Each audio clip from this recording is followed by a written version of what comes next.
Hello बच्चों, mega mind academy में आपका स्वागत है। आज हम तेजस क्रैश के शॉकिंग इंसिडेंट को सिंपल भाषा में समझेंगे।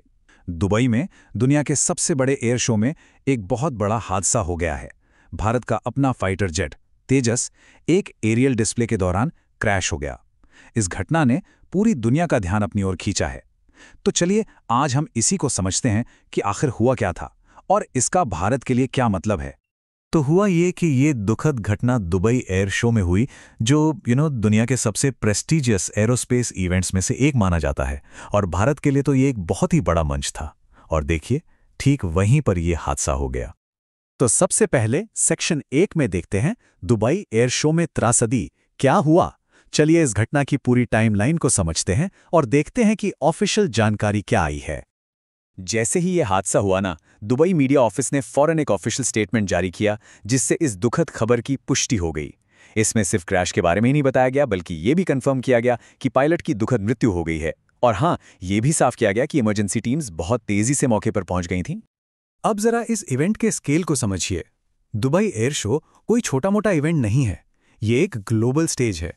सोचिए, 115 देश और हजारों कंपनियां इसमें हिस्सा ले रही थीं। तो भारत के लिए ये एक गोल्डन अपॉर्चुनिटी थी कि वो दुनिया को तेजस की ताकत दिखाए और इसके एक्सपोर्ट के लिए रास्ते बनाए। तो अब आते हैं सेक्शन 2 पर, एक हाई रिस्क मैनोवर। ये समझना बहुत ज़रूरी है कि ये कोई नॉर्मल फ्लाइट नहीं थी। पायलट एक बहुत ही मुश्किल एरियल स्टंट कर रहा था। चलिए इसको थोड़ा टेक्निकल नज़रिए से समझते हैं। इस पूरे हादसे को समझने की चाबी है नेगेटिव जी फोर्स। अच्छा, इसे ऐसे समझिए, जब आप किसी रोलर कोस्टर में तेजी से नीचे आते हैं ना और पेट में वो अजीब सी फीलिंग होती है, बस वो एक तरह का जी फोर्स है। अब नेगेटिव जी फोर्स तब होता है जब प्लेन उल्टा उड़े या तेजी से नीचे की तरफ डाइव करे। इससे होता क्या है कि खून दिमाग की तरफ दौड़ता है और पायलट को कुछ सेकंड्स के लिए देखने या सोचने में दिक्कत हो सकती है, और बस उतने में ही प्लेन से कंट्रोल जा सकता है। तो ये जो खतरनाक स्टंट था, इसमें गड़बड़ कहाँ हुई? देखिए, सबसे पहले प्लेन ने एक उल्टी उड़ान भरी, फिर जमीन की तरफ डाइव किया, और बस इसी पॉइंट पर नेगेटिव जी फोर्स का सबसे ज्यादा असर हुआ होगा। प्लान ये था कि उसे तेजी से ऊपर उठना था, लेकिन प्लेन रिकवर ही नहीं कर पाया और सीधा जमीन से जा टकराया। अब आप सबके मन में एक सवाल जरूर आ रहा होगा कि पायलट ने अपनी जान बचाने के लिए इजेक्शन सीट का इस्तेमाल क्यों नहीं किया। एक्सपर्ट्स का यही मानना है कि सब कुछ पलक झपकते ही हो गया। सोचिए, ऐसे हाई स्पीड स्टंट्स में ना सही और गलत के बीच सिर्फ कुछ मिली सेकेंड्स का फर्क होता है। तो जब तक पायलट को ये रियलाइज होता कि कुछ गड़बड़ है, तब तक शायद बहुत देर हो चुकी थी। उनके पास इजेक्ट करने का टाइम ही नहीं बचा। चलिए अब आते हैं सेक्शन 3 पर, तेजस का सेफ्टी रिकॉर्ड। देखिए, एक हादसा बहुत दुखद है फॉर श्योर, पर क्या इससे पूरे एयरक्राफ्ट पर सवाल उठ जाता है? किसी भी प्लेन को सिर्फ एक घटना से जज करना सही नहीं है। तो आइए जरा इसके पूरे सर्विस रिकॉर्ड पर एक नजर डालते हैं। आपको शायद ये जानकर हैरानी होगी कि तेजस की 24 साल की हिस्ट्री में ये सिर्फ दूसरी रिपोर्टेड दुर्घटना है। सिर्फ दूसरी। यह आंकड़ा इस प्लेन के ओवरऑल सेफ्टी रिकॉर्ड के बारे में बहुत कुछ बताता है। ये टाइमलाइन देखिए, इससे पूरी कहानी और भी क्लियर हो जाती है।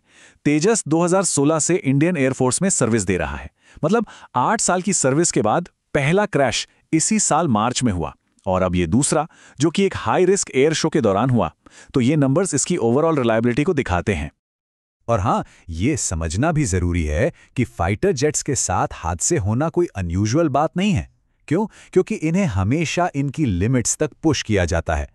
अगर हम तुलना करें तो पाकिस्तान का JF-17 थंडर कम से कम 5 बार क्रैश हो चुका है, और तो और उनका अमेरिकन F-16 भी 2020 में एक परेड रिहर्सल के दौरान क्रैश हो गया था। सेक्शन 4, कंट्रोवर्सी और इंटरनेशनल रिएक्शंस। देखिए, हर बड़ी घटना की तरह इस हादसे पर भी दुनिया भर से रिएक्शंस आए, लेकिन कुछ रिएक्शंस खास तौर पर पड़ोसी देश पाकिस्तान से काफी कंट्रोवर्शियल रहे। अनफॉर्चुनेटली इस दुखद घटना पर कुछ बहुत ही खराब रिएक्शंस देखने को मिले।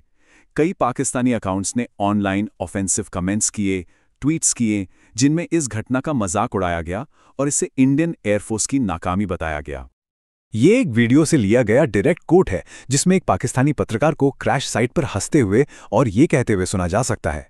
इससे आप उन रिएक्शंस की मानसिकता को समझ सकते हैं जिनकी हम बात कर रहे हैं। और अब आते हैं आखिरी सेक्शन पर, भारत की महत्वाकांक्षाओं पर इसका क्या असर होगा।